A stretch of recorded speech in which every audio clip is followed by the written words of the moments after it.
that when I started my journey as an actor, and I used to shoot in Hyderabad and all these neighboring places, and Hyderabad looks so beautiful. It's so well maintained. The kind of infrastructure that has come, the IT that has come. How come this is so beautiful? And the only name that used to come was, it's only because of Chandrababu Naidu sir, and he is the man. He is the visionary who gave this facelift to this whole state. And I always used to tell my staff and the co-actors, hey, can we take Chandrababu Naidu sir to our states also for some time, so that we can also see that progress. So I think that was my introduction to you till I met, till we connected during the COVID times. And it's really a pleasure, sir. Always, getting inspired by the great work that you have been doing. And with COVID, I think the bond has grown stronger.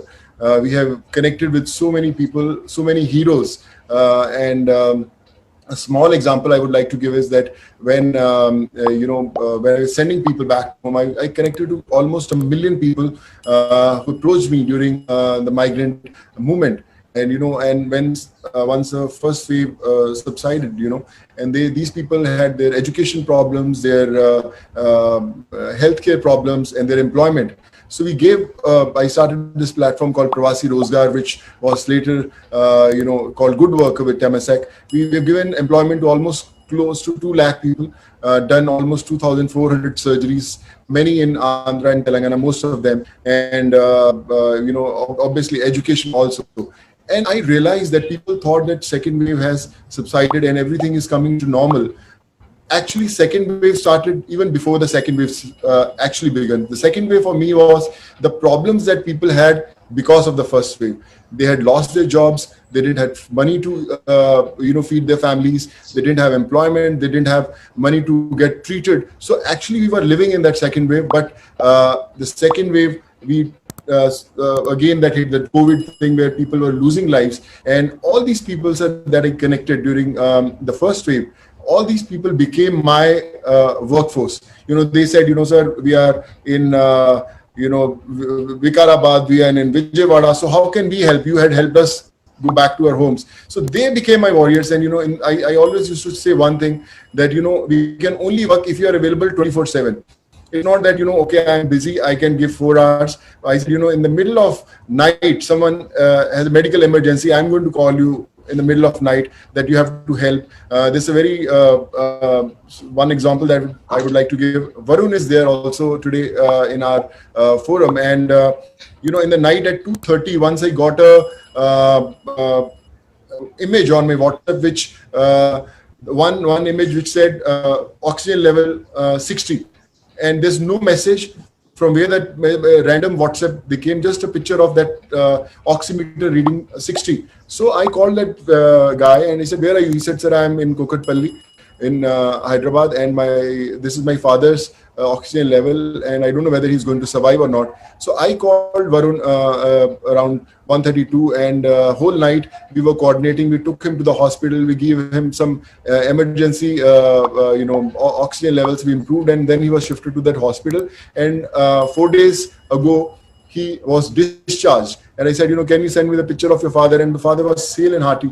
And I thought that, if I would have thought that, should I call someone at 2 o'clock in the night or 3 o'clock, disturb a doctor or someone, so that gentleman wouldn't have survived. So my request to all of you is, when you need to call someone or you need to save a life, just call them. Don't think also. I have disturbed Chandrababu Naidu sir also once, in the middle of night. I messaged him, sir, please help. And someone from your team shifted a patient in the first wave from one hospital to other, and we got to save them.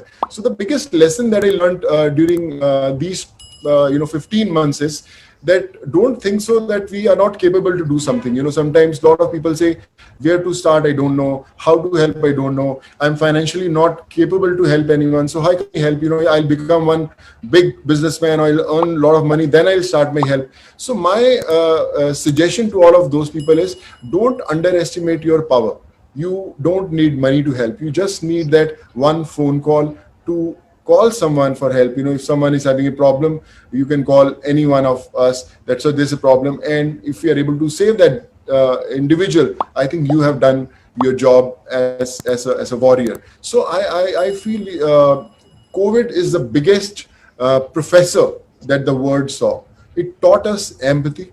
It taught us what humanity is. It taught us how a normal person can save a life. So take it as a lesson of a life that it's not about whether you are capable of doing it or not. You have to believe you are capable of doing it. I as an individual, I always used to act. I never knew that I can get 12,500 students from places like Kyrgyzstan, Kazakhstan, Uzbekistan, Russia, Philippines, Georgia. But I got them because I believed that I can get them. I was sending medicines, I was sending injections to people, I was trying to get them ICU beds, oxygen. So I'm learning every single day. Every day I wake up, there's someone who teaches me a lesson that, Sonu, you can do it. And I try to do it. Like I said, we are starting with almost 18 oxygen plants across the states. So people say, yeah, why not Punjab? You're from Punjab. Why not Maharashtra? You are living in Maharashtra. So my first 4 plants are coming in Andhra and Telangana, one in Kurnool, Nellore, Hyderabad. We are planning, and one more place we are hunting for, which is a very genuine one. So my point is, humanity doesn't have any religion, any creed, any caste, any state. So I think we have to do and set examples for everyone. Like Sir said, when the crisis had hit, and he had gone to Odisha and Uttarakhand and all these places, I think that is the biggest example of an individual that you can do anything if you believe that you can do it. And today, I don't know what all is written in fate, but this is our first step. So you have to, be kind to the word,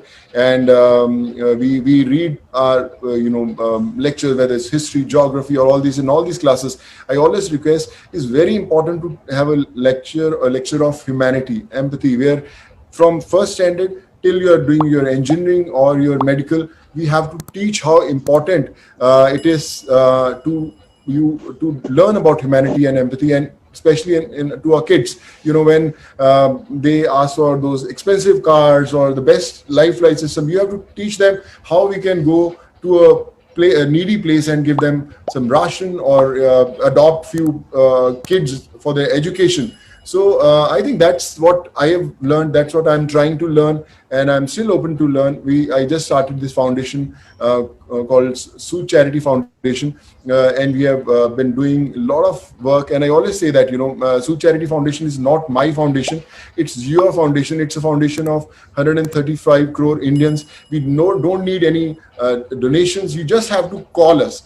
So I'm from Sood Charity Foundation. We need this, sir, and we'll try to make things happen for you. And I think not much to say, but like I said, you all are heroes. And thank you, thanks a ton for making me a part of this family. And yes, I'm there to learn. I'm there to follow your footsteps. And let's try to change the world, set some examples, and make this world a beautiful place to live in.